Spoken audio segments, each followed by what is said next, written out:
When starting to look at different documentaries in preparation for starting our group piece, we looked at different documentaries and the conventions of each of them, which included The Devil Made Me Do It and The Marketing of Meatloaf.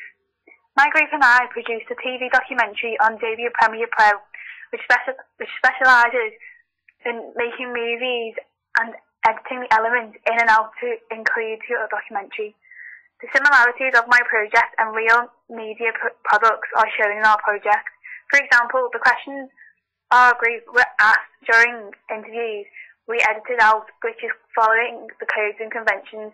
Another would be having no light source from behind the interviewee. However, we did have a problem originally with one of the interviews as the light source did appear from the back, but we worked around this and overcome this problem. We also followed the scheduling during the making of the project and decided to broadcast our documentary post-watershed time. The picture that is shown shows the process of our group in editing an interview and what archive material we are going to use during that interview.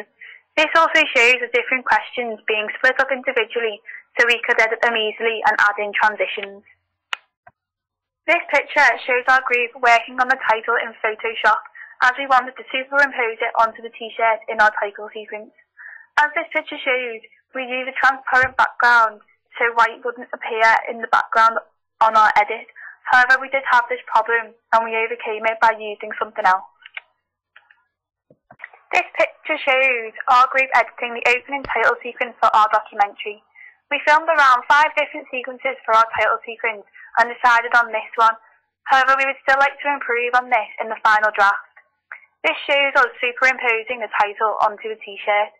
As I said earlier, we would like to improve for our final draft, and we decided to use a different title sequence altogether.